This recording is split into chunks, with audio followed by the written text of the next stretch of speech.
TikTok, time to rock. How is everyone doing this evening or morning or afternoon, wherever you are in the world? I'm in, what state am I in? Georgia? That's Georgia. Right. I'm in Georgia with my friend Tim Stratton and my friend Dr. Mike Licona. Look at this. This guy's, hang on. Look at the complainers here. Cliff Wilson, you're late. We're 1 minute late. Come on. We're actually 1 minute late.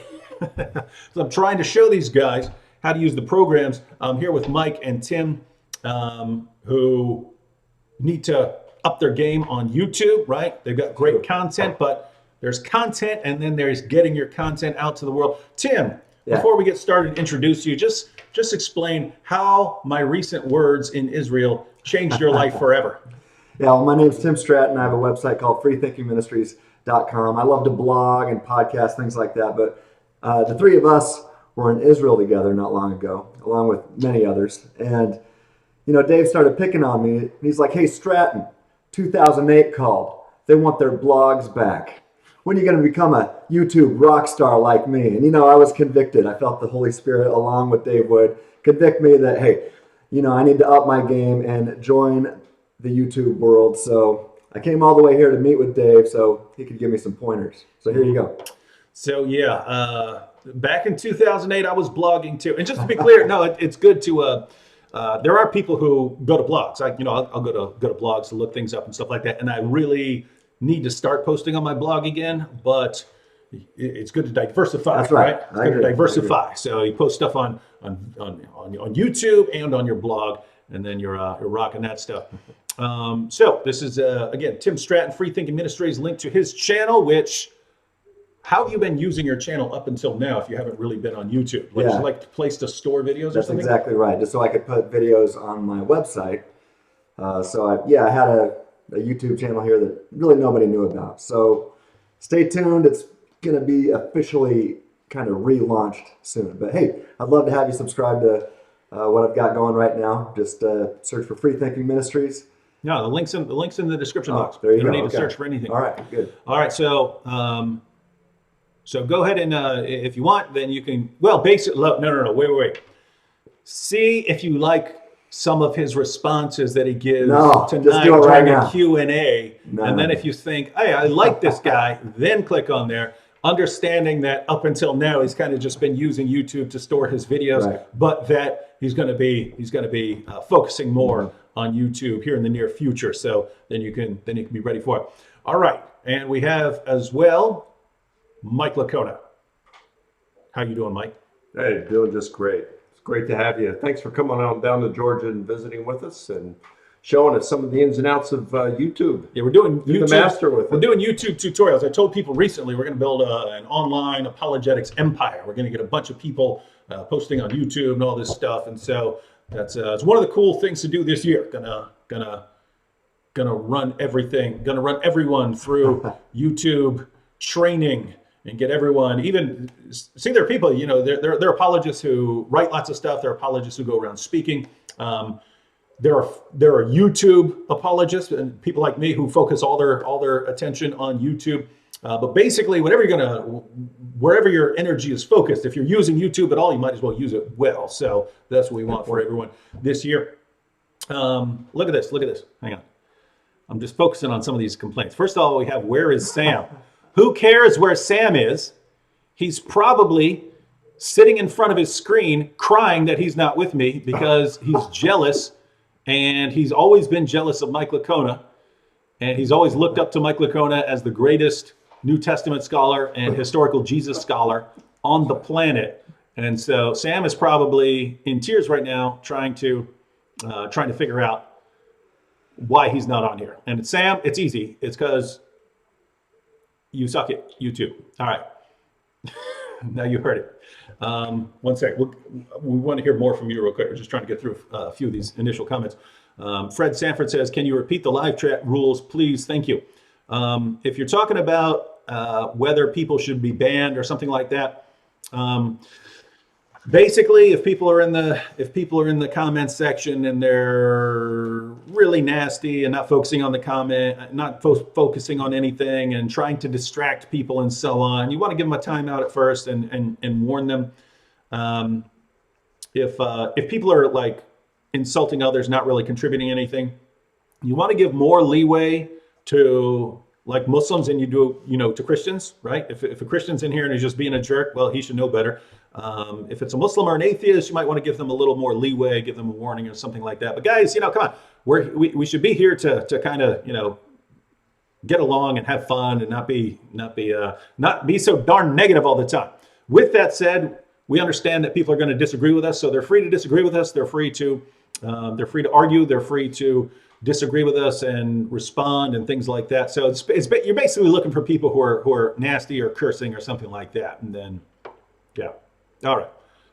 Wait, Richard said, David, in Georgia, you should almost feel like you went home. I grew up in Tennessee and I felt at home there. My dad was from Georgia. His whole family was from Georgia. So yeah, I spent a lot of time down here. All right. So Mike Licona. Guys, if you don't know Mike Licona, Mike and I actually go way, way, way, way, way back.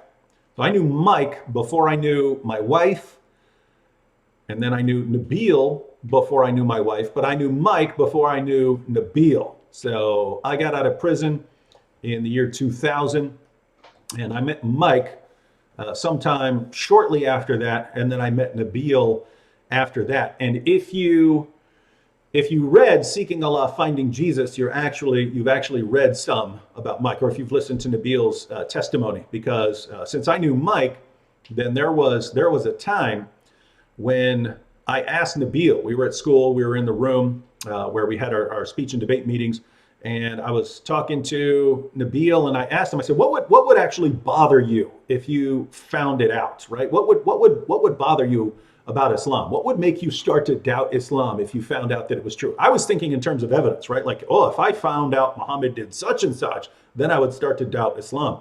But he gave a completely different kind of answer. He said, if I saw my dad kind of backed into a corner and he couldn't respond and someone refuted my dad, then I would start being concerned about Islam, because he said he had a lot of confidence in his dad teaching him over the years. And so anyway, I thought that was interesting. The reason I thought that was interesting is it wouldn't matter to me at all if anyone in my family was backed into a corner on something like that. It's not where my confidence in what I believe did not rest on my family and so on. So when he said that, basically I knew that Mike Licona works with Gary Habermas, and so they both spend a lot.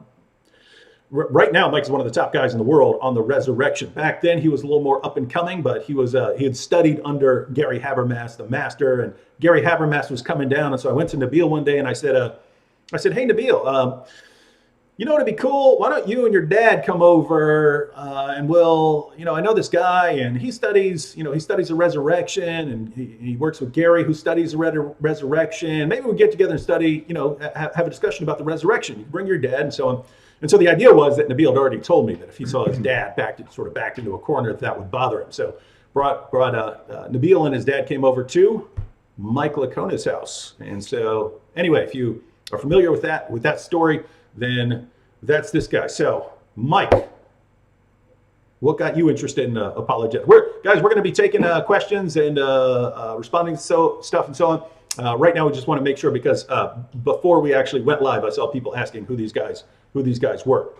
And I know some of you know Mike, and I'm sure some of you know Tim as well. But for those who don't, we want to have some introduction. So Mike, why don't you tell us how you got interested in apologetics and so on?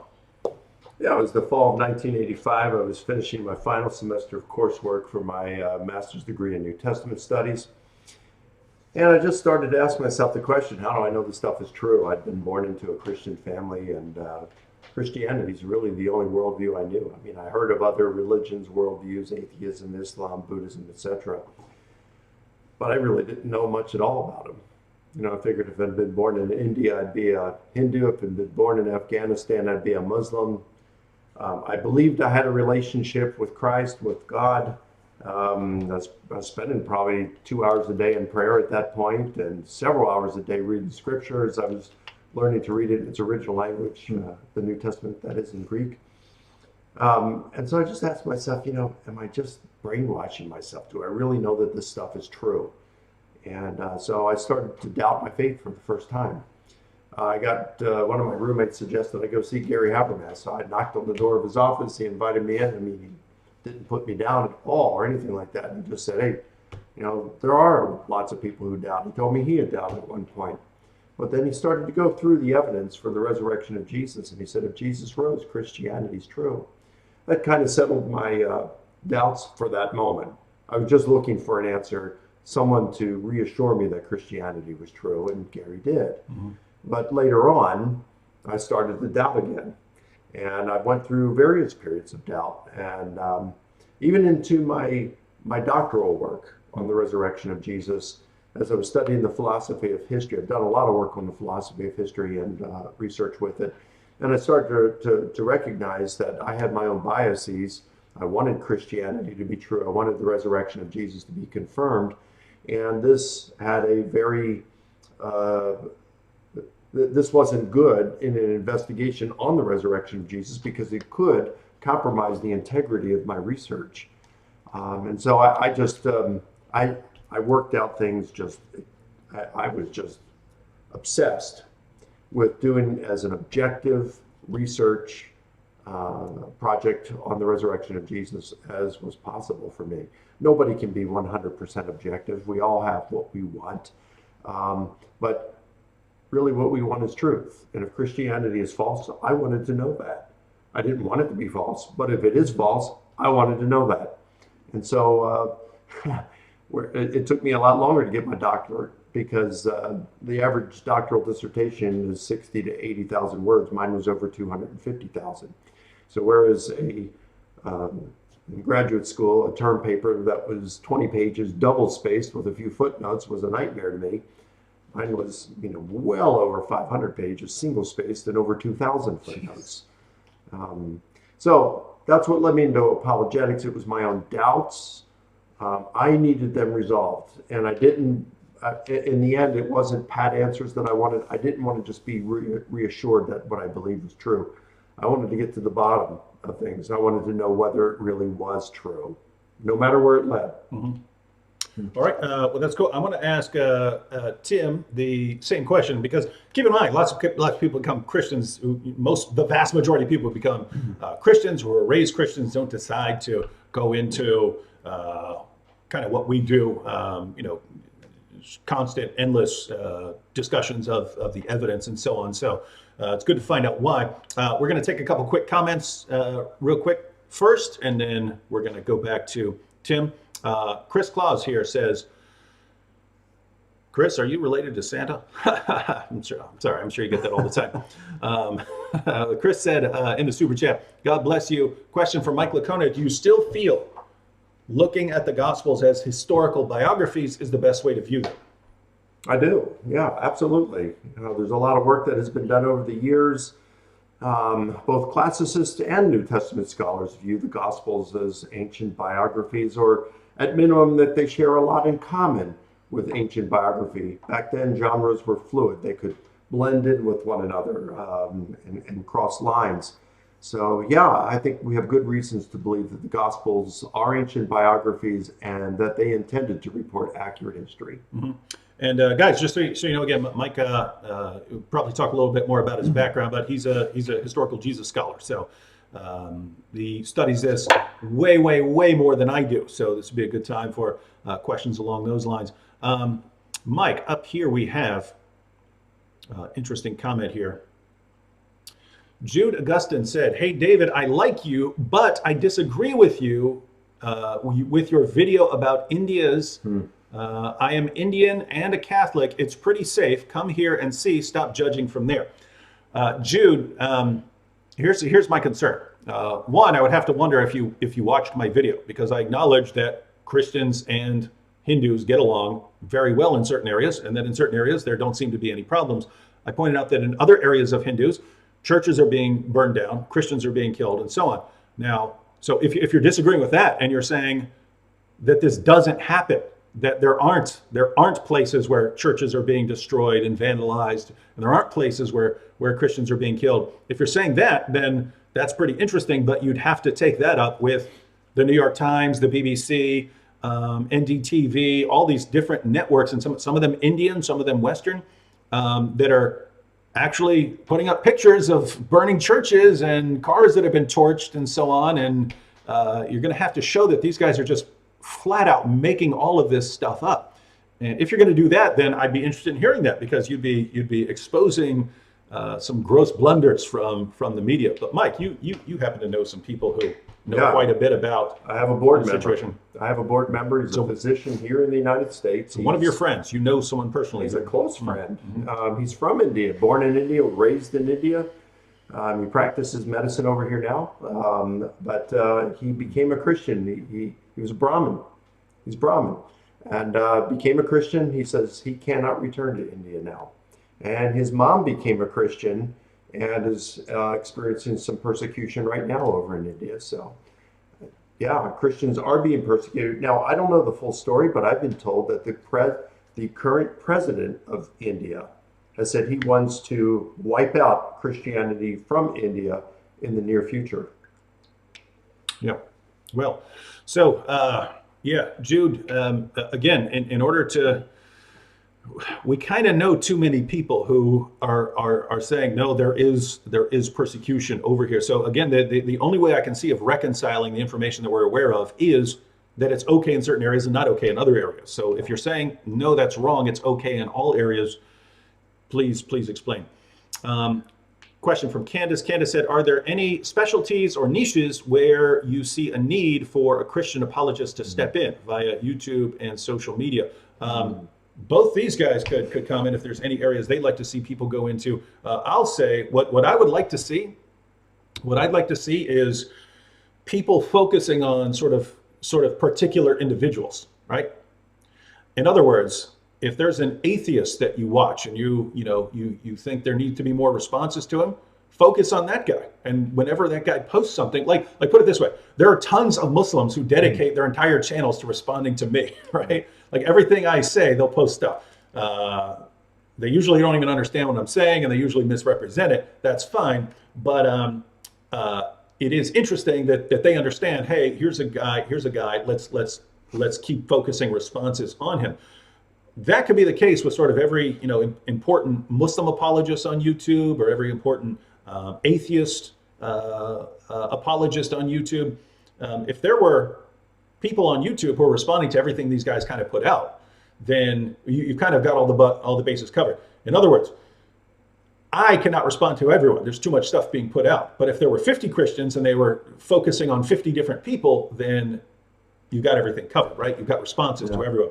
What do you guys think on that? Any particular topics or stuff you? Well, I agree with Dave. I have to say that probably Sam Harris was the guy that I was focusing on that kind of launched Free Thinking Ministries. He came out with a book called Free Will, in which he concludes that we don't have free will.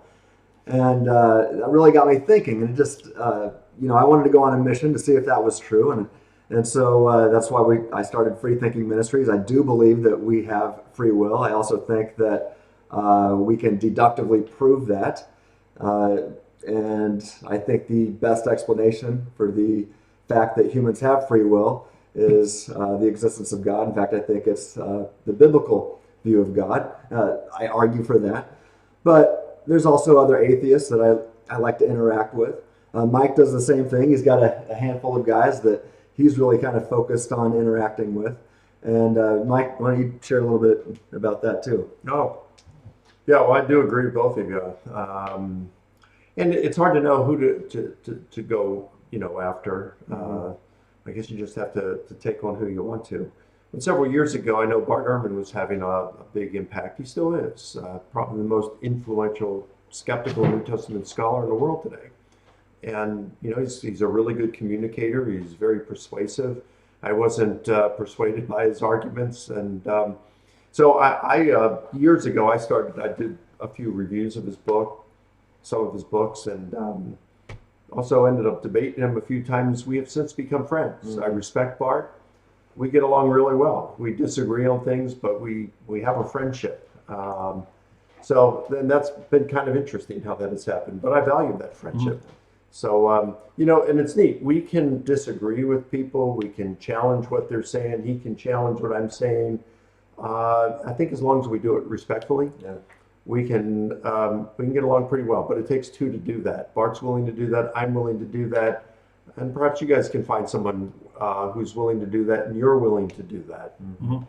Yeah. So, guys, I would say 2 ways to go. Either focus on what you're really interested in, or focus on something where you notice that there aren't enough people responding to it. One of the main reasons I am still dealing with Islam is I've never thought there were enough people dealing with the topic, right? I mean, when I was getting started in apologetics, almost everything was geared towards atheism. When I'm sitting there thinking, gosh, you've got this ideology with well over 1 billion followers, and there just were very few people focusing on that. And so find something you're interested in or passionate about, or find something where you're looking at it, and even if you're not necessarily focused on that, you understand there aren't a lot of people responding to it. A couple of super chats here. Hannah says, thank you for what you do. Third time watching the live stream, and it's helping me. That's cool. We'll keep watching. We're going to have by the way, today we're just kind of doing a Q&A, but if you want us to address a specific topic over the next couple of days that has something to do, especially with the areas that these guys deal with. So Mike deals with a lot of, again, historical Jesus studies, things like that. Tim, what are your favorite topics again that you deal with? Primarily free will and the implications of that topic. I also, when it comes to Christian theism, I argue for a view called Molinism, namely mere Molinism is a focus. That's what I did my PhD dissertation work on. And so I like to argue or tell people about the apologetic significance of Molinism, and if you're a Christian and a Christian apologist, why you should also be a Molinist when you do apologetics works. But this is one of the things that I find interesting. I don't expect all Christians to find it interesting or to agree with me, but I find it a fascinating topic. We might want to do just a whole live stream on like free will issues. Yeah, here. I'd love to do that. So we might do that before I leave here. Gene Mullis in the super chat says, Jesus saves, the rest enslave. Amen. Harley says, Flanagan argues that the proof for the resurrection can bolster faith, but never ground it. Knowledge of God is given by divine action. Thoughts? So what do you think about that? Well, I know Flanagan is a great philosopher, and he's going to be able to talk about some things that's just going to lose me. Okay, just to be clear, one of the greatest philosophers of all time, and certainly one of the greatest philosophers of our generation. So I would just say, look, I think most people recognize that if Jesus rose from the dead, Christianity is true, period, right? Mm-hmm. I remember after my debate with Shabir Ali back at Regent University in 2004. I was there with Nabil. You were. Sitting side by side with Nabil. And when he was still a Muslim. And you took Shabir to see the Passion of the Christ. I took Shabir to see the Passion of the Christ. I messaged him ahead of time, and I was like, hey, you guys are doing a debate on the resurrection. The movie might come up because the movie just came out. So if you want to see it, I'd be happy to take you there. And so I actually picked him up when he was coming out of the mosque to give a presentation. That's where I met Shabir. And I took him out to get some food, and then took him to see the Passion of the Christ.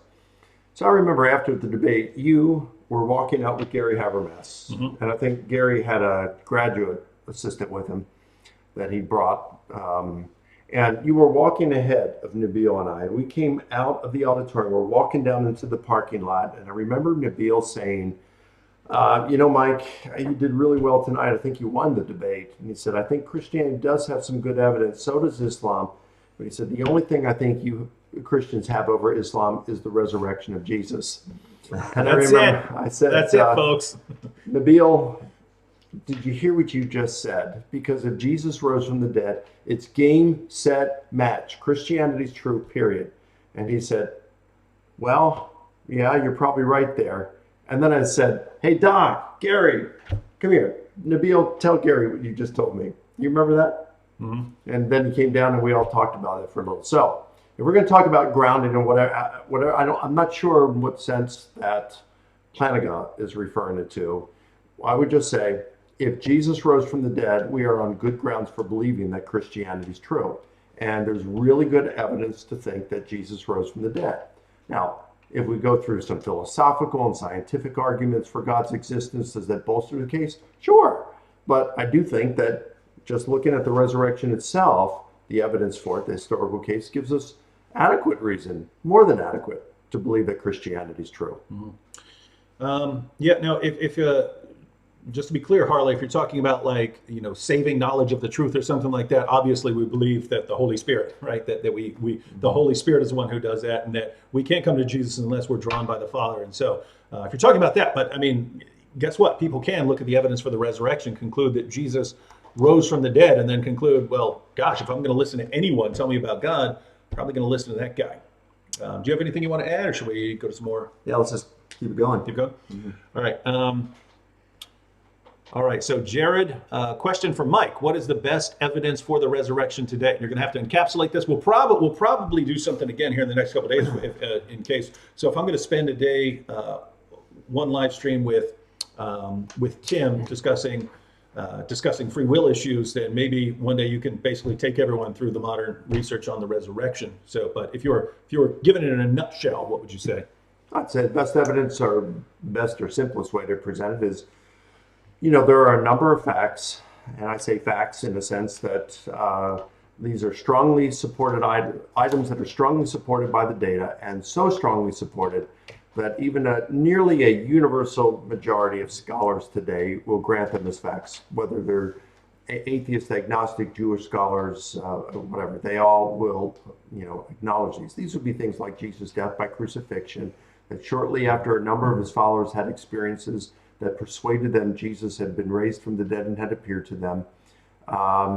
And you've got Paul, who had been a persecutor of the church, and then he becomes a Christian when he has an experience he believes was the risen Jesus who had appeared to him. So, I mean, if you just take those three facts, which are granted by nearly 100% of scholars across the board today. Now, of course, you're always going to get someone who disagrees, like say Jesus never existed. You even have Holocaust deniers. You have people who say we never landed on the moon. So you're never going to get 100%. But I'm talking about bona fide scholars in the relevant field. Nearly 100% would agree on all three of those facts. Now, what a historian has to do is formulate hypotheses to account for those facts, and then choose the hypothesis that best explains those.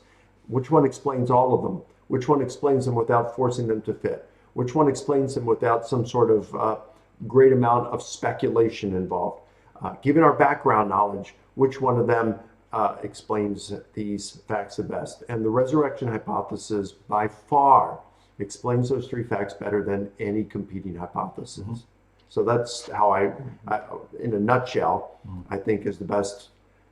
It may not be the strongest way. You could add some other things, but I think it's something that where we can all come together and say, okay, we can agree on these facts. Now, what's the best explanation of these facts? And then we can, discuss that. But that's how that's a simple way to argue for the resurrection.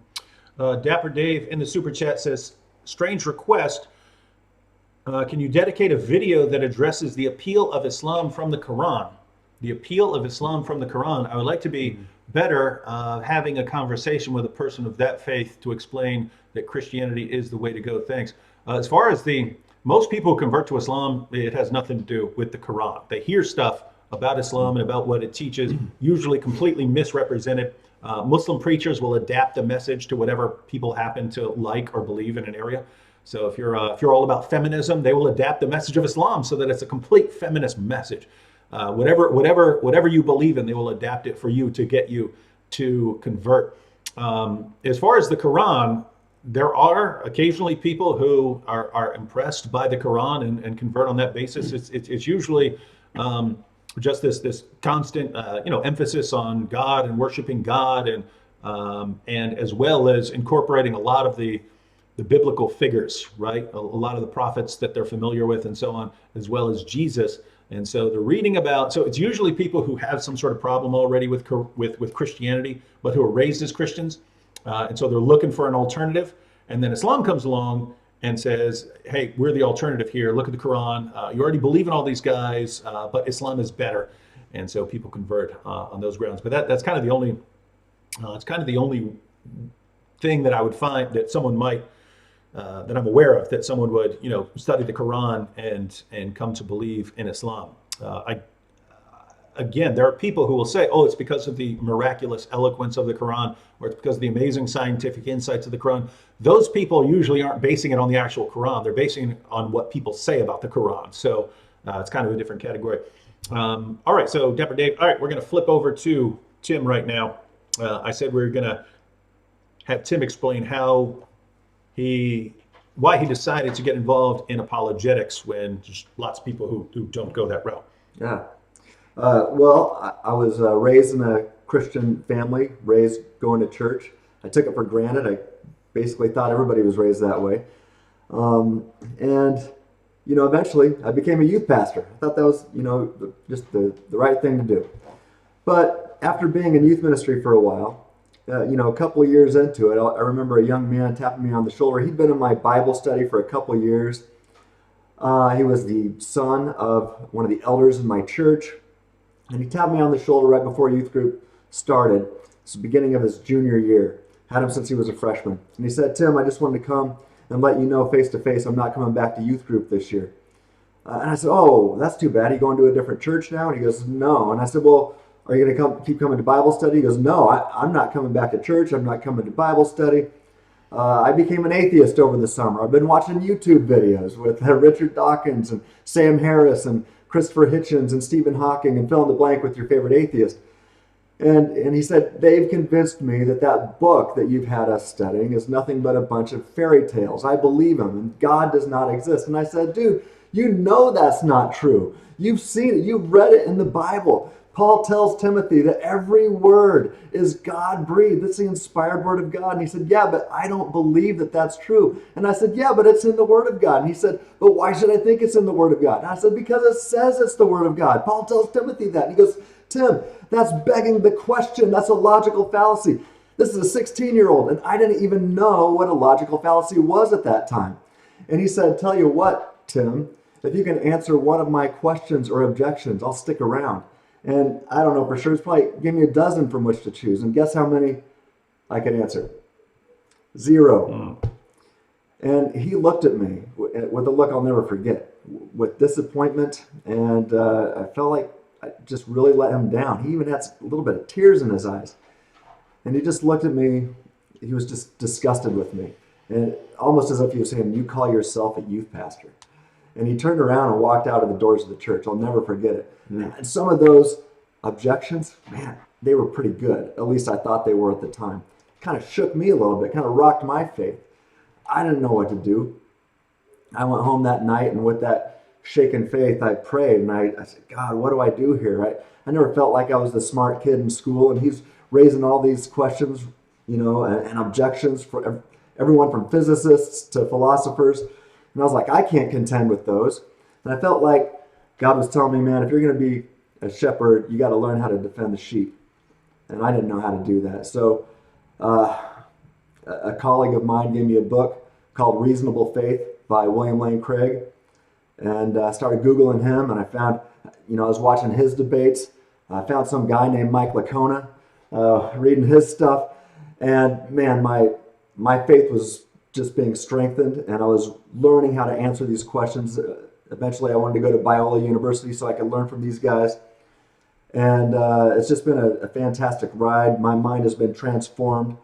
So that's how I got into apologetics. I realized that there were so many high school students and college students that I was working with who were losing their faith. And even if they were keeping their faith was getting rocked too. And I realized they had real questions, genuine questions that needed answered.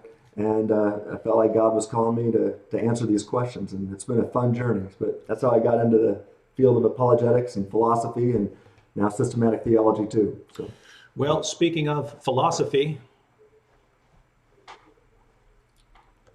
Braxton Hunter here. Braxton. Is Cartesian certainty attainable or necessary in historical studies or philosophy or anything else? I'll just say quickly here at the beginning. Yeah, I think you can have Cartesian certainty in certain areas that Descartes said that you can have them in, like my own existence, right? There are philosophers who will deny this, right? I think it was Hume who said No, you can't conclude that you exist from thinking. You just conclude that thinking exists, right? So you do have people who would object to it. I think it's silly. If I'm thinking, I obviously exist, and I think I'm absolutely certain about that. There is the question, though, of whether you'd have that kind of certainty in different fields like history and so on. What do you guys think? Yeah, I agree. It seems obvious that I can know with certainty that I exist. I'm not sure about my body or this guy. Yeah. Yeah, I can run thought experiments. Maybe I'm in some kind of a matrix or a brain in a vat or something like that. But it's obvious that the thing that I call I exists. I'm a thinking thing. And even if I don't have a body, even if I don't have a brain, I'm a thinking thing. And so that seems certain. But yeah, I think there's very few things that we can have that kind of certainty with. But I think we can know many things with extremely high degrees of certainty. And as Mike likes to point out, we can know that the resurrection of Jesus occurred with extremely high degrees of historical certainty. And so, I would agree. There's very few things we can know with 100% certainty, but I do know I exist. And that doesn't mean that I don't possess knowledge of these other things. I have real knowledge that God exists. In fact, I'd say I'm certain that God exists. But I don't like putting numbers. I don't think we have to put numbers on things like that. I just say I possess knowledge that Christianity is true. Mike, what are your thoughts on that? Well, first, there is one thing I can know for certain, is that Braxton Hunter is an awesome guy. I love Braxton. He's a great friend, one of my dearest friends, really a great guy, cool guy. I'd encourage all the viewers here to plug into his station at Trinity Radio. He's just a great guy. Let me add that Braxton is also now a new regular contributor on freethinkingministries.com, so you can follow his work there. Wow. Yeah, he's a great guy. That said, I would also add that when it comes to historical work, there's no way that you're going to get absolute certainty, Cartesian certainty, when it comes to historical conclusions, especially when you go into the past. All historians can do is look at the data that has come down to us, formulate hypotheses, and make conclusions that are based on varying degrees of certainty, and every one of our conclusions are provisional. In other words, we'd say it could have been otherwise. Now, that is in terms of historical conclusions. They can have a great deal of certainty, but we're not going to have absolute certainty. But very few things in life we have absolute certainty about. And as I heard one person said, if we wait until all the lights are green before we head into town, we're going to spend the rest of our lives at home. Yeah, I would add that we normally don't demand absolute certainty for pretty much anything, right? I mean, are you absolutely certain that someone's not going to axe murder you as soon as you walk out your house? No, someone might do that stuff, but you don't live your life based on things you're absolutely certain about. One thing is interesting, though. I think there are lots of atheists who sort of make their career out of demanding absolute certainty in certain areas, right? In other words, if you give them if they use an argument like the problem of evil, and they say, hey, my argument proves this, then, even if you can point out 12 different problems with the argument, you're still supposed to accept the argument because, gosh, there's just so much suffering in the world, right? But if you're giving a design argument or a cosmological argument or something like that, if they can find any way out, no matter how ridiculously improbable, even if the only odds of them being right is 1 in 10 to the 257th power, something like that, they'll say, there you see, your argument fails. And so the demand is actually for absolute certainty, which we have almost nowhere. So basically, people shift their levels of skepticism in response to what they do or do not want to believe. If someone says something that you don't want to believe, if you don't want to believe in God, well, it's very easy. You just raise your skepticism level to infinite and then say, now prove to me that God exists, when no evidence is going to do it. If you want to believe in objective moral values, even though they don't fit on your worldview, well, you lower your skepticism level down to 1, and now, hey, your feelings count as complete proof of objective morality and so on, when you would never accept someone's feelings as proof of the existence of God or something like that. So Yeah, we don't have the only way I think you could get Cartesian certainty about something historical would be to use Descartes' method to do that. So he starts off just with knowing that he exists, and then knowing that he has certain ideas, and then using those ideas to make an argument for the existence of God, and then arguing based on the nature of God that I can know other things because God gives me reliable faculties and so on, and therefore I can trust my senses. And if you might be able to go that route, but I think with Descartes' view is that since God gave me my cognitive faculties, then as long as I am using them appropriately in the way God intended, I'm not gonna be led into error and so on. But I think even if you took that method and you were talking about history, you could always be concerned that you're not using your faculties properly, and so I don't think you'd have that level of certainty. I like how you said, as long as I'm using them appropriately. Yeah, that's well said. yeah. Here's one for Mike here. Maria says, could you consider the spiritual resurrection of Jesus, not the physical? So I think the question is here, something you get, and you've debated people who have this position. Can we think of Jesus just rising spiritually rather than a physical resurrection where it's actually his body that returns to life? Does everyone get the question? So Christians normally believe in a physical resurrection. Jesus was buried in a tomb and then actually rose physically. There are people who would want to argue that no, it's just a spiritual resurrection, right? Yeah. Not a physical one. What are your thoughts on that, Mike? Well, I think they're wrong. Not only do all four Gospels clearly present a bodily raised Jesus that leaves behind an empty tomb. They end up talking with him. They are invited to touch his hands and his side where, the nails and the spear had been. Now, someone can say, well, Paul wrote probably before all of the Gospels, and he talks about a spiritual resurrection in 1 Corinthians 15. But you got to read all of Paul. I don't think that's what's going on in Paul. Romans 8:11, he says, the Spirit who raised Jesus from the dead will also give life to your mortal bodies, which suggests it was to Jesus' mortal body that was given life. Philippians 3:20-21 says,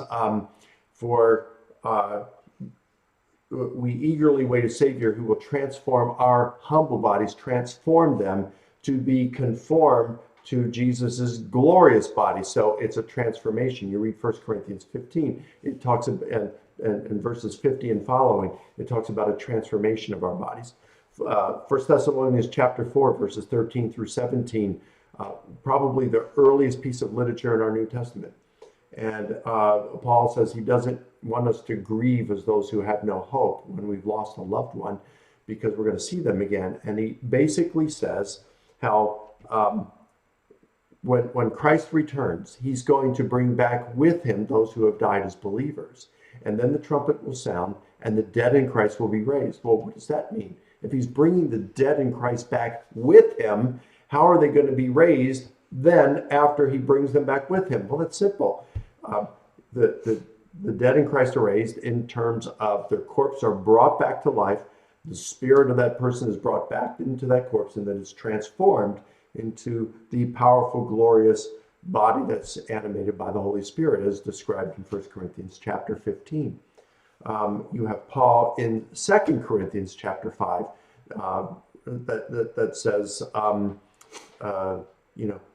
we die and we're with Christ. To be absent from the body is to be present with the Lord. So again, when we die, our spirit leaves our body, goes to be with Christ in heaven. When he returns, he brings back our spirit with him.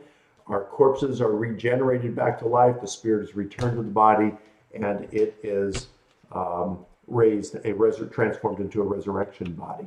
And several verses, like I said, in Romans chapter 8, verse 11, 1 Corinthians 15:20, Christ is the first fruits of those who sleep, dead. And then verse 23, each in his own order, Christ the first fruits. After that, those who return, those who belong to Christ at his coming.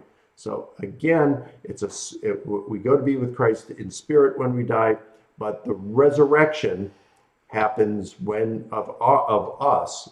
Bodily resurrection happens when he returns, but it's the same way he was raised in the year 30 or 33. So it is definitely a bodily resurrection that Paul and the Gospels refer to. Spiritual resurrection is just misconstrued.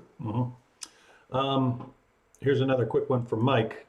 Mike said he doesn't like reading the Old Testament. Can you clarify? What are you talking about, Mike? You're saying you don't like the Bible? What the heck is wrong with you? Yeah, I'd be happy to clarify. Look, I like to be honest. There are some things in the Old Testament just they bother me. They kind of disturb me. I don't understand them. But I have to admit, it's a different kind of literature than we have in the New Testament. I do believe that it's divinely inspired. I have enough trouble understanding some of the New Testament literature within its context, and that's why I like to study the ancient world and understand how things were going on. I haven't had the time to do that with the Old Testament. So yeah, there are some things that trouble me in the Old Testament, things that make me feel uncomfortable. And I know that I'm just never going to get the time to be able to wrestle through them as like some of the Old Testament scholars do. I'm really focused on the New Testament. All right. We have a Ham Sunshine says, please introduce Tim to vocab. You know vocab. Oh, yeah. Right? Don't you know vocab? What's up, vocab?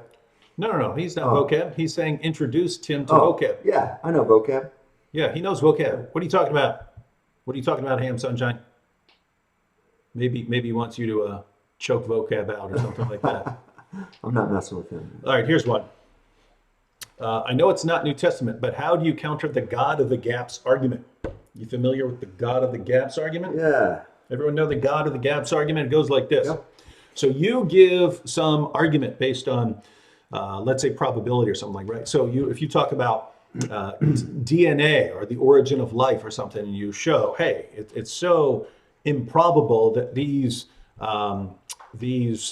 molecules went into this order on their own to form life. It's so probable that there must be a designer. And the response is, no, there's a gap in our knowledge, right? There's a gap in our knowledge. We don't know how it happened. And you're trying to put God into that gap and say God did it when we just don't know how it happened. There's a gap in our knowledge. And so you shouldn't be putting God in that gap. You should instead just wait until that knowledge is filled in. What do you think about that?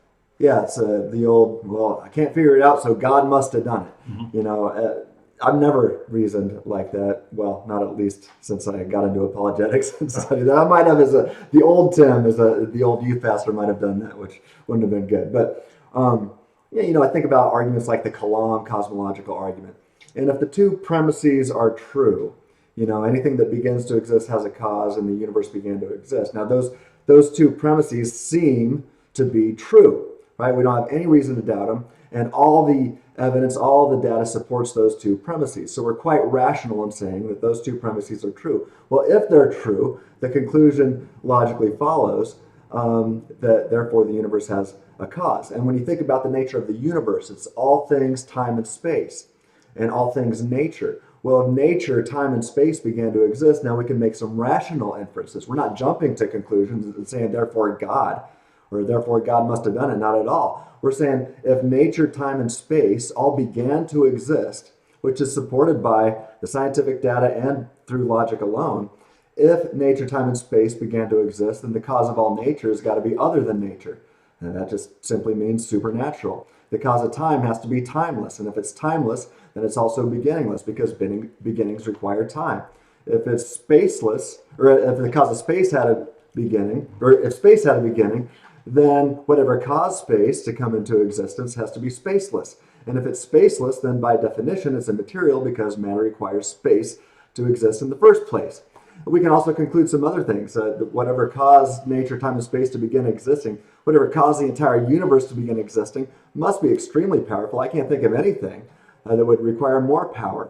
And ultimately, I believe, I don't have time to cash this out here, but I believe that we can, since things don't happen apart from time, then the universe kind of begin to exist unless it's at least the best explanation that the cause of the universe can make a volitional choice, or shall I say, the cause of the universe has free will to create or not to create, and it's not caused to do something to do so by something else, because there wouldn't be anything else. Anyway, when you start looking at all these rational inferences that the cause of the universe must possess, you start looking at it, wait, timeless, that means it's eternal, spaceless, therefore spirit, if you will, other than nature, supernatural, extremely powerful. It doesn't prove omnipotence by any means, but it sure seems to point that way. And a mind with free will, that only persons do that. What is the best explanation of that? And that seems to be what we call God. Now, I'm not saying that, I'm not jumping to that conclusion. I'm reasoning there. I'm taking steps to reach that conclusion rationally. Those are rational inferences based on a deductive conclusion. Mm-hmm. So it's not God of the gaps at all. And we can do that kind of reasoning with all of, Dr. Craig calls it the cumulative case of arguments. And there's more of it than he normally uses as well. So we have good reason to think God exists and good reason to think that Christianity is true.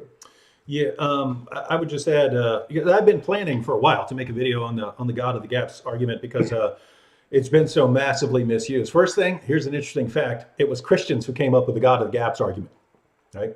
It was Christians who noticed that people were pointing to things where we couldn't figure something out and they were saying God did it. And it was Christians who pointed out, hey, some of you people who are arguing for the existence of God based on things we just don't know enough about. You need to stop that. God is the cause of everything, right? God is the cause of the entire universe. God is the cause of all of science. God is the cause of all of these things. So don't try to force God into these little gaps. God's responsible for it all, right? So that was their point, and then atheists jumped onto it, didn't really understand it, and then they pointed out that because some Christians were doing this, right? Some Christians were just pointing out something that we didn't know, and then claiming that God is the cause of it. So one, Christians were the ones who invented this response. So there were Christians who noticed that Christians were doing this, and they called them out for doing it, right? So that's one thing. Two, as Tim's pointing out, when we build an argument based on the fine-tuning of the cosmos or the origin of the universe or the complexity of life, we're not arguing based on our ignorance. We're arguing based on what we know. We're arguing based on this wealth of information we have and what we know about where these things tend to come from. When you see how sophisticated and complex life is, guess what? If all of our experience tells us where you get things that are that sophisticated and that complex. You get them from an intelligent source. So those are a couple things. I would point out. And the other thing is, remember earlier when I mentioned that atheists tend to dial their skepticism up to 10 when there's an argument for the existence of God on the table and they demand complete proof and so on. And as long as you can't give complete proof, they'll reject your argument. Well, notice if atheists were actually consistent with this God of the gaps argument, you could use this about anything. You could use God of the gaps argument about anything. So suppose I say right here, hey, I know I'm holding a water bottle in my hand. Say, well, no, maybe there's another explanation that you're not thinking about, right? Maybe a powerful alien is tricking you into thinking that you're holding a water bottle. You haven't considered that explanation. So quit using your water bottle of the gaps explanation, right? Like, why do my senses tell me that there's a water bottle here? Well, I'm assuming that because a water bottle exists right here. But guess what? Something else could explain it too, right? Couldn't something else, like aliens tricking me or me I'm dreaming right now? Couldn't there be other explanations? Therefore, I shouldn't believe in the evidence that I have because I could imagine a gap, right? I can imagine a gap in my knowledge. The gap would be there's some other explanation that I'm not thinking about, right? So there's a gap right there. And I'm just filling it in with my belief that there's an actual bottle. Well, what happens when you put together, as Tim pointed out, the cumulative case for the existence of God? It looks like God is what explains all of these things. You can always say maybe there's some other explanation that I haven't thought of, and so don't put God in that gap. So yeah, problems. I got a couple questions here, unless you want to talk any more about that one. No, you can jump in. All right. So here's one from... Wait. First, look at this. Look at this. Shameless Shamoon has entered the live stream. Why? He wasn't getting anyone watching his because no one watches his. And so he has to come over here and disrupt ours, hit and run, probably posted a comment and then ran in order to distract everyone from the information that's being presented. You see how he works? Gosh, Why are there people like this? Anyway, Hey, Sam. Sam needs attention. Sam needs attention, so he comes over to our live stream to get attention because he can't get any attention on his own channel. All right, thank you. Go ahead. All right, so who's this? Stub-a-Dub asks, "Hey Tim, Stub-a-dub. you said we can find evidence for free will. This is new to me. Can you explain in a nutshell? This is a common topic with atheists." Yeah, that's right. It is a common topic with atheists and also with Christians too. It was atheists who got me into this topic on free will, and I developed some arguments, namely to show that atheism was false. And then I started being attacked by Christians who said, no, we don't have free will. And so I started dealing with both atheists and Christians who deny free will. I like to have conversations with people on both sides of the theistic aisle. But I would recommend, to get started on this, I have a kind of an intro level article on my website. It's called Thinking About Free Thinking. And, that's why it says free think right here. So thinking about free thinking. But let me give you the nutshell argument. It's just two premises and a conclusion.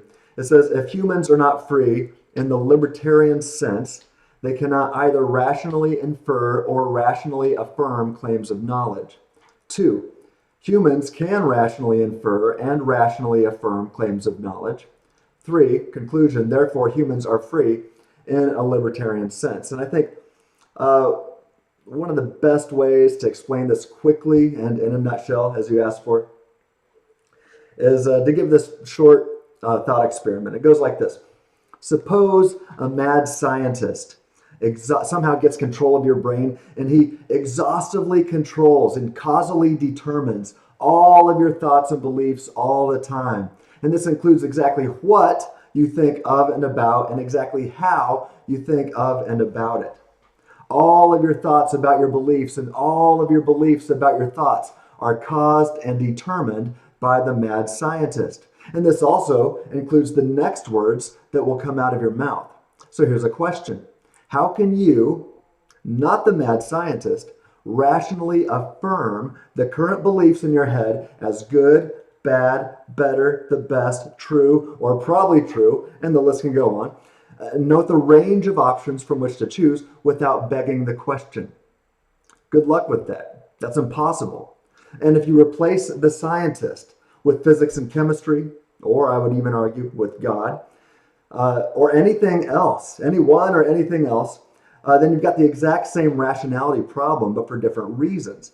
However, since humanity does possess the ability to rationally infer and affirm knowledge claims, and to argue otherwise would be to affirm it, we know that we possess the libertarian freedom to think, right? Free thinking ministries. We know that we have the libertarian freedom to think and take certain steps while deciding what we ought to affirm and believe. And since libertarian freedom seems to be metaphysically impossible if humanity is nothing but physical stuff, well, we can rationally infer then that humanity is more than just the physical. And I think the best explanation of that is a soul created in the image or likeness of God. And that's why I think the best explanation, this is not deductive, this is not a deductive conclusion here, but maybe an abductive conclusion, the best explanation for the existence of libertarian free will and the human soul, something immaterial about my existence, is the biblical view of God. So anyway, that's the argument in a nutshell. I've expanded it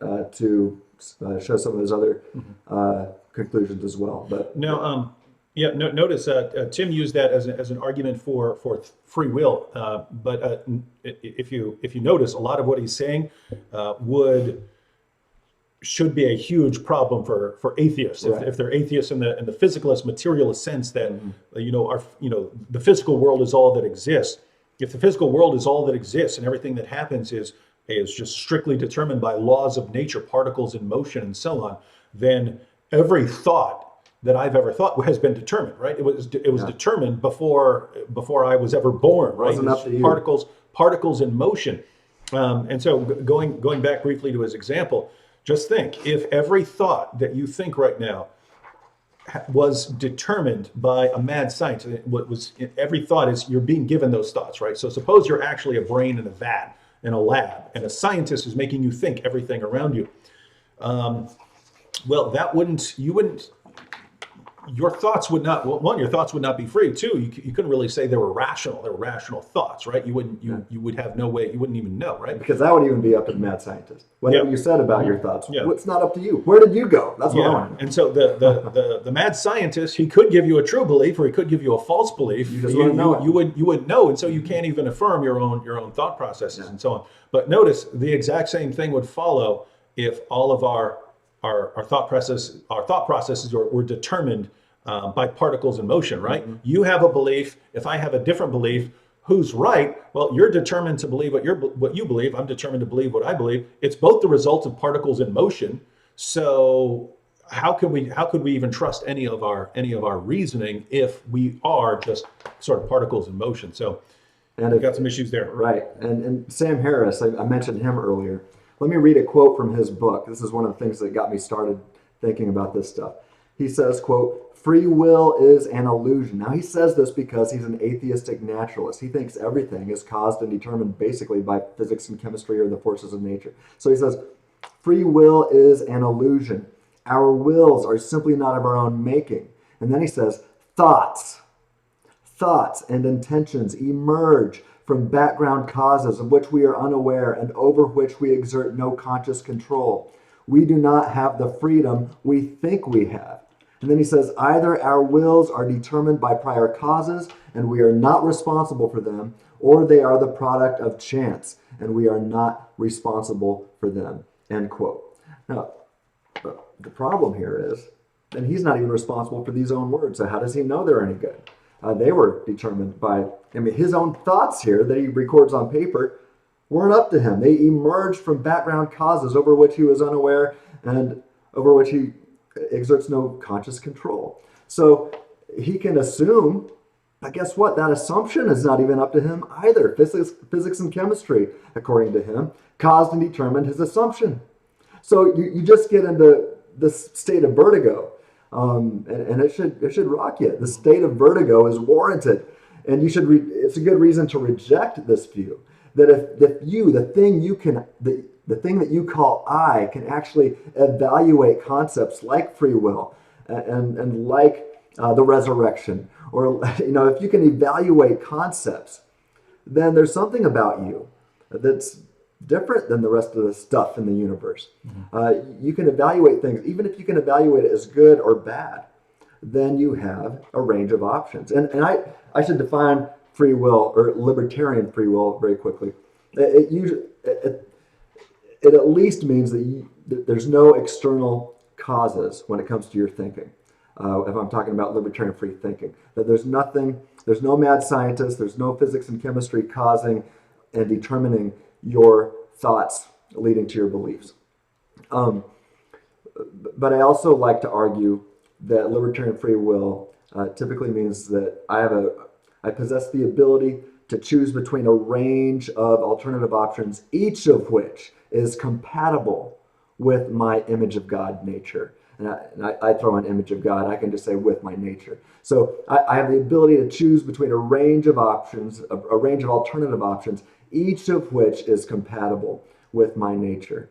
And so if I only have the ability to choose to say that one hypothesis is better than another, and I don't even have the ability to choose the other one, then I don't know for sure. I stand in no epistemic position to know if I really have inferred the best explanation or not. It's just an assumption, and like I said, that assumption wouldn't be up to me either. So anyway, that's the problem right there. All right, Mike has a comment he'd like to address. There's a quick one here.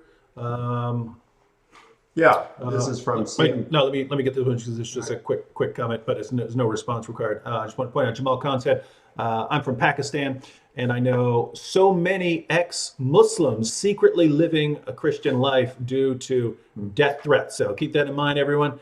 There are lots of underground Christians and undercover Christians around the world. And what will be awesome is the one day when they're finally free to announce that they're Christians, and you're going to see a lot of people in Iran and Pakistan, all these other places say, yep, we're Christians, and there's a lot of us here. All right, go ahead. Yeah, this comes from, it's a question from C.M. Bradley. saying, Dr. Licona, what are your thoughts on Lydia McGrew's new book regarding her reportage model of the literary standards of the Gospels? Now, for those of you who are unfamiliar with Lydia McGrew, she has her work in English literature, but has published also and spent some time studying philosophy and epistemology. And in recent years, she has turned her attention to the Gospels, mainly criticizing me and some others like Craig Keener, Craig Evans, and the New Testament scholars. Hey, before everyone gets a negative view of Lydia, she is super insanely smart. Yes, she and is. I happen to like everyone who could be in this conversation. I love Mike. I love Lydia, but they have disagreements, and guess what? That's kind of okay because they're operating at a scholarly level, and they can have disagreements. But when you have disagreements like this, someone might be right, someone might be wrong. And what are your thoughts on? Oh, she's wrong. No, she is smart. Lydia McGrew is wrong. She is wrong. And she is very smart, but there are no shortcuts. And there's a reason that those of us who have been spending years in this have come to the conclusions that we have. And when you haven't spent as much time in it, that you have a chance of making some errors. Now I have begun to read her book, and I'm about 120 some pages into it. And I find that she, when it comes to people like Craig Keener, Craig Evans, Richard Burge, and myself, she adopts the least charitable interpretation of what we mean. And I've noticed a lot of things. I'm not going to mention specific examples. That might come at another time. But there are lots of examples when she's just downright sloppy in the way that she interprets us, in the way that she interprets and pulls together some of the ancient authors and what they're saying. So, like I said, there's no shortcuts. And read her book with great caution. There's a reason why it's not published by an academic publisher, and she hasn't spent the years and put in the time for this, and it's really evident in the book to those of us who have. Mike, you're just begging her to respond to this. Oh, she'll respond, of course. I say one paragraph, she responds with 10 pages. Well, what if you cram that many errors into what you said in one page, and then so it takes all those pages to unpack all your mistakes? No, well, I'm saying that you just like blow his mind right there. Look, the thing is, I just can't list them. I have to be able to explain them. But she's very select, and she'll quote some author on one thing, but ignores what he has to say another thing. It's cherry picking. But the problem is, I don't think she realizes she's cherry picking because she doesn't know the literature well enough. All right. Well, we will expect Lydia's response to all of these slanderous and libelous accusations. I forgot the difference between slander and libel. Which one is it? One is written, one is spoken. Which one is it? There's no slander spoken, libel is written. Anyway. All right. Let's see what happens. I got one. Look at this. Wait, look at this. First of all, look at this. Sam Shimon again. Tatiana, you're here again. So he's going to someone in the chat on my live stream and says, "You're here again, but you won't show up when I'm on." Sam, people don't want to watch your live streams because you're horrible, right? Who wants to watch you, right? Your head looks like a giant melon. Your arguments are horrible. Who's gonna want to watch your live stream, Sam? Come on, quit trying to come over here and poach my viewers, because no one wants to watch yours. All right, go ahead. Shots fired. All right, go back to Tim here. All right, here's one from Fubaris Rex. It says, something that bothers me. Does free will necessarily lead to sin eventually? If free will explains evil in this life, how is free will compatible with a sin-free life and the resurrection? Thoughts? Yes, lots of thoughts on that. I do encourage you to spend some time on my website, freethinkingministries.com. I've written on this. There's several articles you can find here. So to answer your first question, does free will necessarily lead to sin eventually? No, it doesn't. But we know that it has. But it's not necessarily. It hasn't happened necessarily. So free will doesn't guarantee. I mean, I believe that the angels all have free will. A third of all the angels rejected God, but 2/3 of them didn't. So they had free will, and it didn't necessarily lead to sin. With humans, though, it has led to a separation from God. Next question is, if free will explains evil in this life, how is free will compatible with a sin-free life in the resurrection? Well, I believe a lot of this comes down to what Paul says in 2 Corinthians 4:17. He says, these light momentary afflictions prepare us for an eternal weight of glory beyond all comparison. Right? Paul's saying that these afflictions and the suffering that we experience in this life prepares us for eternity. So how does it prepare us? Well, I think you look at the beings who were created in a suffering-free state of affairs, Adam and Eve and Satan and a third of all the angels, right? They took their suffering-free state of affairs for granted, and they wrecked it, right? They wrecked it, but you and I are different. We've actually experienced the blessing, and this sounds weird, but the blessing of suffering. And look, I hate suffering, and I've experienced a lot of it this last year.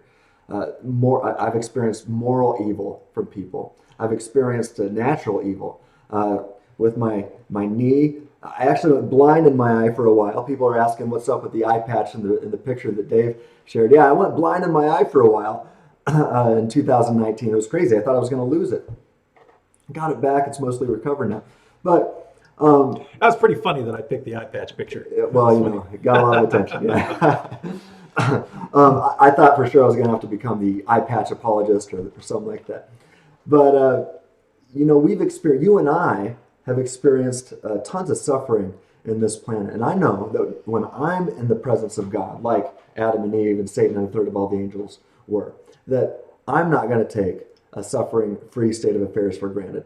I've learned how stupid it is to sin. I've learned how stupid it is not to follow the commands of Christ. And I'm still in the process. I'm still learning more, but I've learned that much, and I know that when I'm with Christ, I'm not going to take that state of affairs for granted. So I've got a short video on my website called "Is There Free Will in Heaven?" And I believe that free will is vital for a true love relationship, and I believe that that true love relationship with God is the essence of salvation. There's nobody in hell that loves Jesus, and there's nobody in heaven that hates him. It's a true love relationship. And I've argued on my website that true love requires this libertarian free will, at least to resist or not to resist. I've argued a lot there. But if true love requires free will and God's purpose for creating us is a true love relationship with him, and Jesus makes that clear in his two simple and easy to remember commands to humanity. He tells us, basically, it can be boiled down to this: everybody love God and everybody love everybody, right? It's all about love. It's the objective purpose of life. It's why you exist. And so if the purpose that God created us for is to have a true love relationship with him and all people for eternity, then we've got to have free will for eternity. So how does he guarantee that we don't wreck it like Adam and Eve, Satan, and a third of all the angels did? Because these light momentary afflictions, Paul says, prepares us for an eternal weight of glory. Hey, I'm just scratching the surface right now, so go to my website and find out more, but great question. Two quick things for you, Tim. One, Fred Sanford says, wait, is that the Fred Sanford? Do you even know, are you too young to remember Sanford and Son? Yeah. You're too young? You remember yeah. Sanford and Son, right? Mike remembers Sanford and Son. I think I'm older than you. I'm older than you. Yeah. You big dummy! Awesome show. I remember that. Awesome show. Fred Sanford says, I love that shirt, Free Think or Die. Are those like available somewhere? Or or you have the only one? No, you can go to freethinkingministries.com and it says FTM swag at the top, and click on that. That's Free Thinking Ministries swag, the FTM swag on freethinkingministries.com. That's right. And just again, the link to both their channels are in the description box, so you could go to his channel there, and then he has also links to his other sites. But no, Fred Sanford, you can get your own Free Think or Die shirt, and one for Lamont, and another one from Aunt Esther, and another one from Grady, and one more from Julio, and one more for Rollo. Thanks, right. Fred. Yeah. And another one, oh, look at this. Would Tim be up to debate James White on Calvinism versus Molinism? Yes. And What? You debate James White? if you're interested, Dr. White, we actually attend the same university, by the way, Northwest University. We're in the same school. I just submitted my PhD dissertation. And so we're kind of classmates in a sense, we've never actually sat in the same class together. But we're both at a Reformed university. I consider myself to be Reformed. So that might surprise you, and I can defend that position. But I am a Molinist, and I can deductively demonstrate, I believe, that everybody should be, or I can deductively demonstrate that some flavor of Molinism's got to be true. Yes, I would gladly have that conversation with James White. And Dr. White was recently on Eli Ayala's show called Revealed Apologetics. And I encourage you to watch that. Eli is a fantastic host. Eli used to be a Molinist and now is a Calvinist. In fact, he says that James White is his theological hero. But with that said, Eli understands Molinism. He used to be one, right? And he left. Now, I used to be a Calvinist. I used to be a diehard 5-point Calvinist. Not only that, I affirmed what I describe as exhaustive divine determinism, or EDD, exhaustive divine determinism. I didn't just affirm tulip. I believe that God causally determined everything. When I drop my pencil or stub my toe, thanks a lot, God. I was an extreme Calvinist, not just a Calvinist, but a determinist. And now I reject that view for many reasons. But Eli and I, we started on different ends of the spectrum, and we passed each other in the night. But for a few moments, we were on the same page as we were passing each other. And I love talking to him, but he had Dr. White on his show maybe the week before Christmas. And I was just on his show responding to Dr. White. I gave a 2-hour response to James White's comments that he made on that show, because he really has a poor view, an incorrect view of Molinism. In fact, he attacks a straw man. So I encourage you to watch Eli Ayala's interview with Dr. White and then watch his interview with me. That's going to be the closest thing you're going to get to a debate between the two of us right now, but I would be highly interested in having that conversation in the future. All right, I'm going to respond to 2 quick comments and then hand it over to Mike to respond to a couple of comments that are directed towards him. Let's see. Karis in the super chat earlier said, "How do I talk to an Ahmadi buddy after I read his leader's bogus books? I want to refute them, but I don't want to be rude because he bought me the books." Karis, I was actually in that exact same situation with Nabil. He gave me 2 books. I think one was from Mirza Ghulam Ahmed and one was from another of their leaders. But for anyone who doesn't know what we're talking about, Ahmadis are, they believe in all the 5 pillars of Islam. They believe in, the basics of Islam, but they have a different view of end times. They believe, so Muslims are required to believe in the second coming of Jesus. Ahmadis believe that it already happened in the person of Mirza Ghulam Ahmed. So they believe that Jesus already returned as this one guy. So they listen to that guy. And so the situation is, these books contain some of the stupidest arguments you've ever heard in your entire life. Massive sections of the book is just bragging about how brilliant the arguments are. And then the arguments are some of the silliest things you've ever read in your entire life. So one of the arguments was, if God were a trinity, then planets would be shaped like triangles and not like spheres. Because a sphere emphasizes oneness, whereas a triangle would emphasize 3-in-oneness. And therefore, if God were a triune, he would make planets like triangles. And so those are the kinds of arguments. And then the rest of it is bragging about how brilliant the arguments are and so on. So the question is, how would you point these things out without upsetting the person? Unfortunately, Nabil was pretty open to me just being absolutely savage in my criticisms and so on. If you're worried about offending your buddy, a few weeks ago, I recommended a book called Tactics by Greg Kokel, and I'll be having Greg on a live stream here pretty soon to talk about this. But basically, I would say you can bring up sensitive information and very sensitive points in a non-confrontational, non-aggressive way. And this could be like the most sensitive info. So if you wanted to bring up Muhammad and Aisha, right? Just to give you an extreme example. If you wanted to bring up the fact that Muhammad had sex with a 9-year-old girl with your Muslim friend, right? Now, you could do this in a way that's going to make him not want to talk to you anymore, Or you could do it in a gentler way by saying, hey, I was reading this article, and in the article, it quoted some Muslim sources saying that Muhammad had sex with a 9-year-old girl.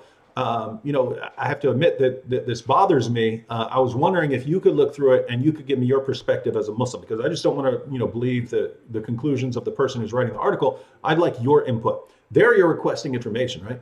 So it helps to kind of how you frame the information. So if you find a really bad argument that you want the person to know about, you could come to them like that and say, hey, you bought me the books. I'm thankful to you for getting me these books, but I was reading right here in this chapter, and I was wondering what you think of this argument, because the argument sounds very strange to me, and I'm wondering if you really think that it's good. And maybe you could explain. I must be missing something here. I don't see how his conclusion follows. Could you explain that?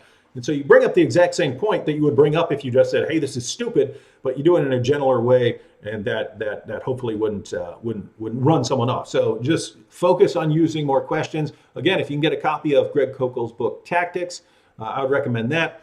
And also watch the upcoming live stream that I'll have with Greg, because the message is kind of geared towards that sort of thing, not driving someone away or upsetting them and so on. One more quick, Hetty, I'm not going to answer the question here. I'm going to respond, but Hetty in the super chat says, hello, brothers in Christ. Can we please go through the vision of Daniel about the Son of Man and how Jesus referred to himself as the Son of Man? So for anyone who doesn't know what we're talking about, in the book of Daniel, chapter 7, we read about someone like the Son of Man who came with the clouds of heaven, and he was going to receive the sort of service that is only due to God by all peoples in all nations and so on. And so he seems to be a divine figure, but he's approaching the Ancient of Days, who also is a divine figure.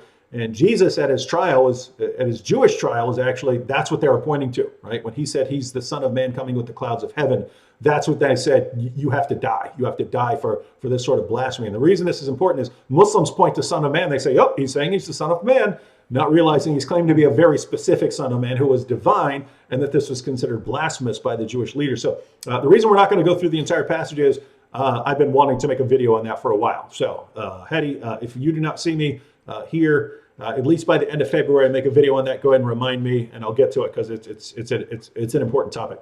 All right, Mike, you got some questions you would like to respond to? Yeah, here, let's see, from Abu Bakr Ghazali. He says, can Mike Licona prove Muhammad is not a prophet? Well, let me just give you something for your consideration. Jesus, it seems historically certain that Jesus predicted his death, all right? So we find this in Mark chapter 8, Mark chapter 9, Mark chapter 14. You find it several times throughout the Gospel of Mark. So that's probably our first gospel written. We also find it in what we would call the Q material in Matthew and Luke. That's material that's common to Matthew and Luke, but is absent from Mark. It could be that Luke got it from Matthew, or Matthew got it from Luke, or that they got it from a common source.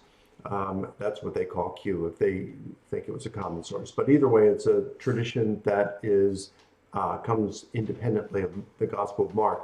We also find it in the Gospel of John. In John chapter 2, he's predicting his death.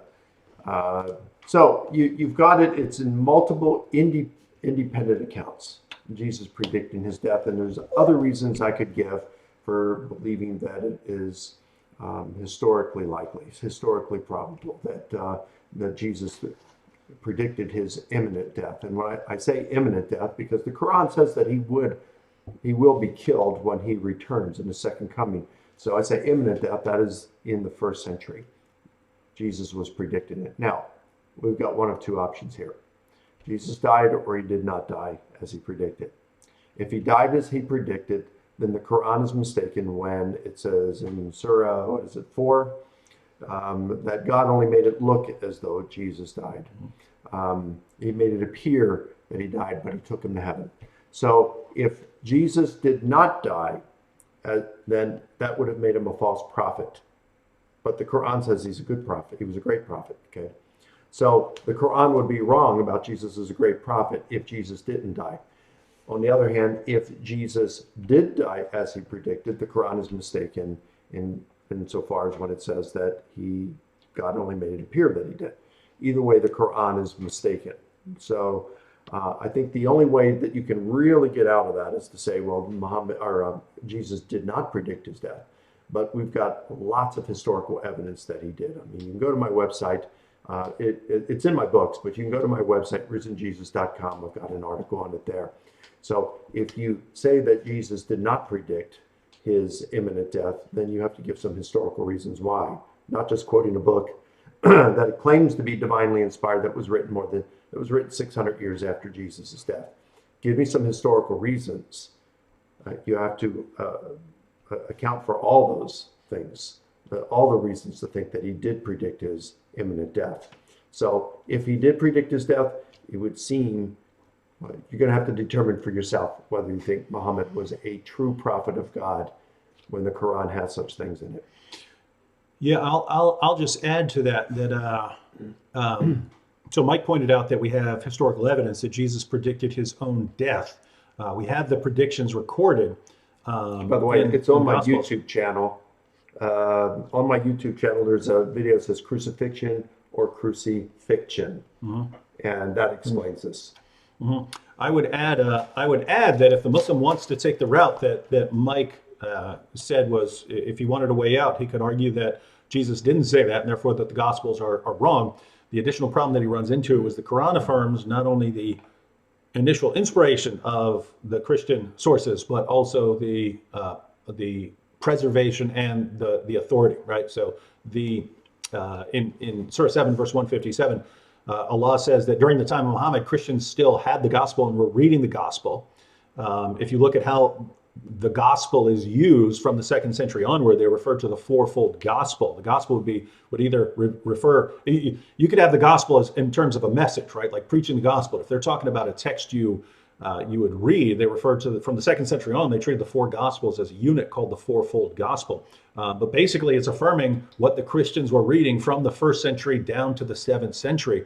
When we even look at Muslims, when they try to show that Muhammad is mentioned in the Gospels, because that's what the Quran says, where do they go? They go to our Gospels that we have now. So they're the Gospels that were preserved by Christians and were still being read by Christians that are affirmed by the Quran. So if you want to say that the Gospels we have are corrupted, when the Quran says that they were inspired by Allah, they say that the Quran says that no one can change the words of Allah, and that Christians were still reading the word of Allah as the gospel, and that Christians had to judge by the gospel. If you want to say the gospel is something other than the gospel that we have, then Allah is telling us to judge by something that we don't have. And so the only way to make sense of the Quran saying that we still have the gospel and that we're supposed to judge by the gospel is that the Quran is affirming the gospel that we have.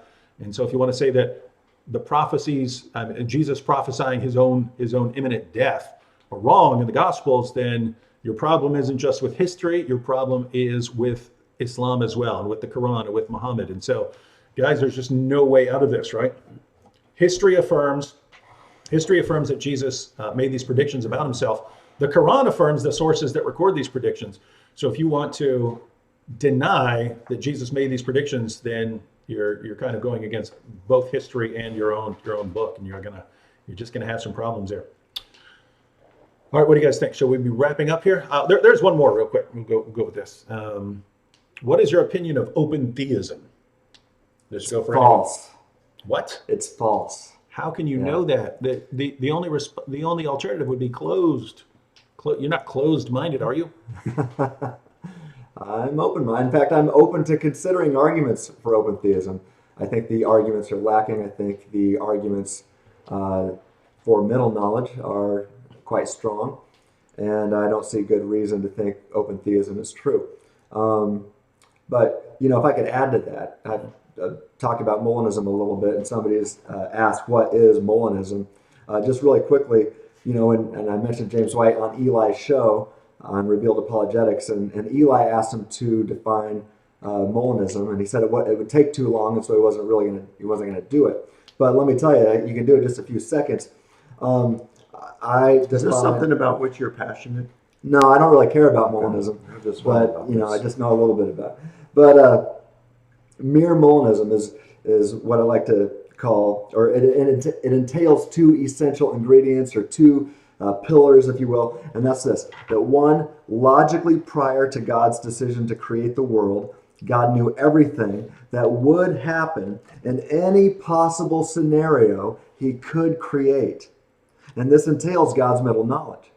And two, as beings created in the image of God, humans, like God, possess libertarian freedom, which, like I said, a lot of times I defend these. There's several definitions of libertarian freedom. I affirm all of them that I'm aware of. But the one I specifically like to defend is the ability to choose between a range of options, each compatible with one's nature. And so that's mere Molinism right there. If you believe that logically prior to God's decision to create the world, that God knew everything that would happen in any possible scenario that he could create, then God's got middle knowledge. And if you believe that humans are created in the likeness and image of God and possess the ability to choose between a range of options, each of which is compatible with our image of God nature, then some flavor of Molinism's got to be true. So I argue deductively for both middle knowledge, that God possesses middle knowledge, and that humans possess at least a limited libertarian freedom. And that's all you need for Molinism to be true. All right, shall we go ahead and wrap up now? Sure. Wait a second. I'm trying to see this comment. Let's go ahead and answer this real quick. Interesting question. Mike, isn't it the case that experience doesn't significantly weigh against Christ's resurrection? I'm not sure what he means by this. I'm not sure if he means, of course, Craig Keener's 2-volume work on miracles. He points out that,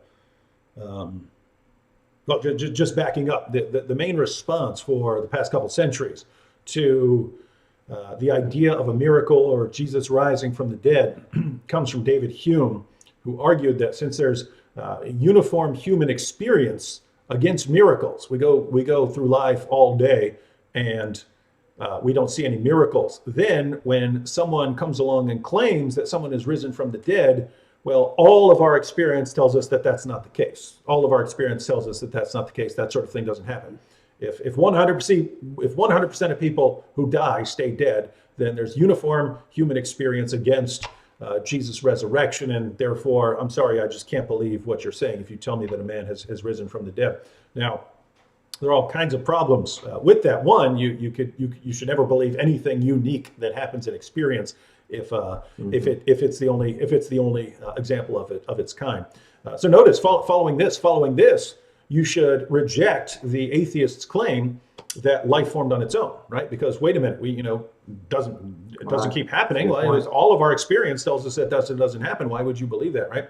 But one additional problem with it is, where are you getting the idea that there's universal human experience against miracles, that there's uniform human experience? Craig Keener's got a 2-volume set on miracles, and there was a study by Pew Research where they went to one denomination in 10 countries. There's just 10 countries out of the world, one Christian denomination, and they started accumulating data on how many people believed that they had personally witnessed a miracle, and they were already in the hundreds of millions, right? So there were hundreds of millions of people in one Christian denomination in just 10 countries. So if you do the math, it's probable that there are more than 1 billion people in the world who believe that they've witnessed a miracle. So if you're an atheist, every last one of those billion people have to be wrong about something they claim to have witnessed. So that would be my thoughts on experience not weighing against Christ's resurrection. Do you have a different direction you'd go, or what are you thinking? Well, that'd be one of the directions I'd go, certainly. Just like you pointed out, there are plenty of people who have experienced miracles. I've experienced miracles. I know others who have experienced miracles. So one second. How many of you, going along with that, how many of you in the chat believe that you have actually witnessed a miracle? Just let us know in the chat. But go ahead. Yeah, so that would be one thing. It just goes against facts. There are a lot of people who have experienced miracles. Second, I think Hume's argument is misstated the way he states it. So it's like a balancing argument. He will say, if you look at the evidence for Jesus' resurrection, okay, first of all, you've got natural law. And natural law would say that when a corpse dies, it's going to stay dead. It's not coming back to life. and we observe this with an exceptionless regularity. The evidence that we have that Jesus rose from the dead is human testimony, and human testimony can be quite reliable. It can also be quite unreliable. In any sense, it does not have the same exceptionless regularity of being correct as we find with natural law that shows that when a corpse dies, it's going to stay dead, it's not coming back to life. And so on balance, you've got to go with the weight of the evidence, and that pushes against what human testimony is saying, and it goes with natural law. So the way I would address that is to say, well, it is misconstrued, the argument itself, because we would all agree that when a corpse dies, it's going to stay dead. It's not coming back to life if it's left to itself. All right. But if God exists and wants to raise that body, well, then that all bets are off. God's the game changer. And so it's not the same argument anymore. So if someone said, let's say, what's the probability of someone walking on water? And you take, let's say there's 7 billion people in the world, and you take all but one, and they try to walk on water, whether it's a swimming pool, a lake, a river, an ocean, sea, whatever, and they can't do it. They all sink. And finally, the last person is a 4-year-old boy, and he says, well, I can't do it. And we take him to a swimming pool. I hold his hands, suspend his weight over the water, and I walk alongside the swimming pool, and he walks on water. Well, the fact that he walks on water was 7 billion people who couldn't walk on water unassisted says nothing pertaining to whether someone could walk on water assisted. It's just in a different reference class. And it's the same thing with Jesus. 7 billion people not coming back from the dead, their corpses stay, or 100 billion people estimated over the history of the human race, 100 billion people not coming back to life by natural causes, says nothing pertaining to whether God could raise someone from the dead. So Hume's argument is misconstrued. I don't see any reason for taking that balancing argument. I think it fails. All right. Now check these out. Guys, correct me if I'm wrong, but when you type 1 as an answer to a question, that means yes? Is that correct? Let's just get that. I don't know. Well, I saw a bunch Sure. of 1s. I see Okay. people doing that on certain channels. I just wanted to verify that 1 means yes. Is that Because correct? typing 2 extra characters is too hard. Yeah. Yeah. Tell us it. Yeah. Okay. Or So nothing. Mitch there says 1 equals yes. All right. All right. So let's go ahead. So we asked, by the way, how many of you, and there are a little under 700 people watching right now. So we asked, how many of you believe that you have personally witnessed a miracle? Let's go ahead and check these out here and then we'll close out. Kara says, I did. Mustard seed says 1, so that's a yes. Joe Schmo says me. The free lion your death said 10,000. I don't know if you mean 10,000 miracles, Wow. but that'd be a lot. Side note, SD11 and crew said, let me organize a debate between you and Dr. Zakir Naik. Deal. I agree here. See if he does. FB said, I did. Stud Muffin said 1. Just me said, I have. Robert says he had a vision of Robert said, I had a vision of 9/11 on the 10th. Renee said yes. Rose said yes. Robert said yes. Ursa said me. Cheryl said 1, so yes.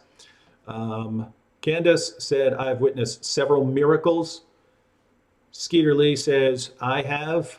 Ham Sunshine said yes. Psalm 116, I witnessed miracles. Susan says, experienced at least 2 miracles right off the top of my head. Kent, I have. Laura Lee put her hand up. Dave said, I've definitely myself witnessed a miracle. Now why?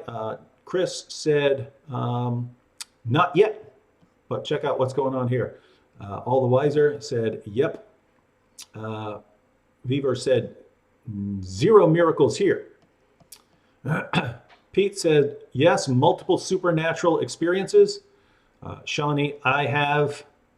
Texas Toast, I have. James Payne says, yes. Julian, yes. Samuel, me several times. Glenn says, have witnessed miracle. Black Angel, yep. Sophia, yep. Super M, I have.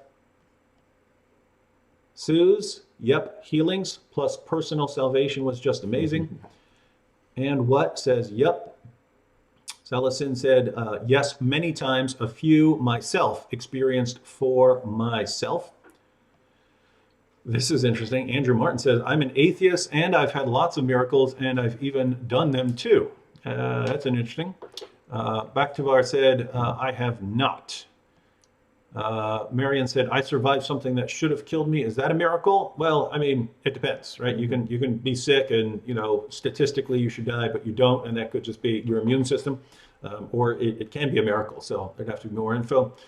Lisa says, yes. The school said, maybe. Ink 70 says, me, many times, to the Muslims in the chat. Tesfaye says, yep. Darkwing Duck says, I have.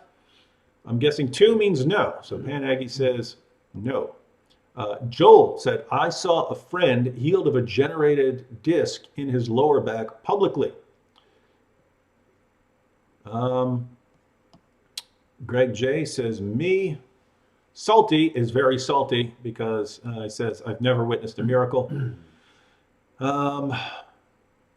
Trust Jesus said, I was saved, but that's not what you mean. I know. Nuxa said, me, I have experienced 2 miracles. End Time Prophecy says, yep. Stubbadub said, I have had statistically improbable prayers answered, if that counts as a miracle. Linda says, yep. Michelle says, I have experienced a miracle, Act 17 Apologetics. Jude says, I've experienced divine love of Christ. AZ Farmer says, yes, I've seen a miracle. My wife died for 20 minutes in a hospital and then woke up. Wow. Joseph said, just last year I experienced a miracle. RMS, I have. Choose Jesus, I have. Les Douglas says, yep. And so, and by the way, these a lot of these keep going on. I'm just scrolling down. I have. A man felt power moving along his legs, and his legs did not hurt anymore.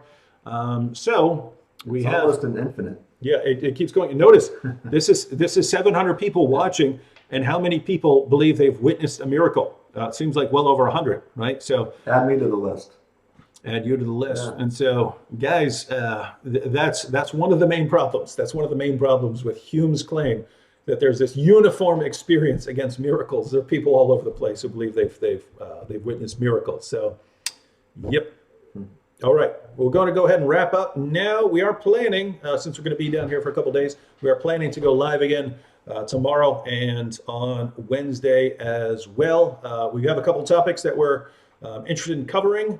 But if there's anything else you'd like us to cover, go ahead and put those in the chat, and in the comments after we're done, and we'll see if we can work those in. Final thoughts, Tim, for anyone out there. Dave, I want to thank you for introducing Mike and I to your YouTube friends. It's an honor, and appreciate your friendship, brother. Mm-hmm. Mike, Yeah, any final thoughts for everyone? Yeah, thanks for joining us tonight, and thanks for having us on, Dave. And Dave and I go way back. Back. But hey, thanks for allowing us to come into your living room, dining room, wherever tonight. Nice to spend some time with you. God bless you.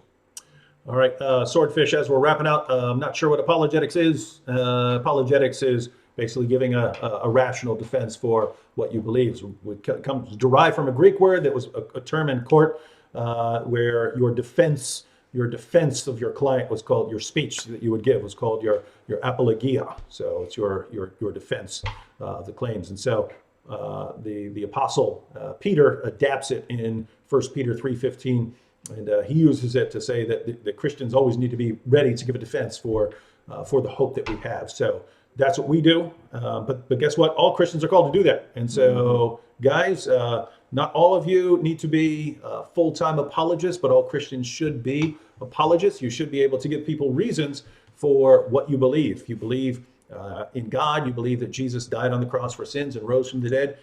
Biblically, you're supposed to be able to give a defense for that. So that's what we're here for. That's what we're here for. That's what lots of other people are out there for. Because if you can't, then it's good to learn. All right. Lord willing, see you all tomorrow. God bless everyone.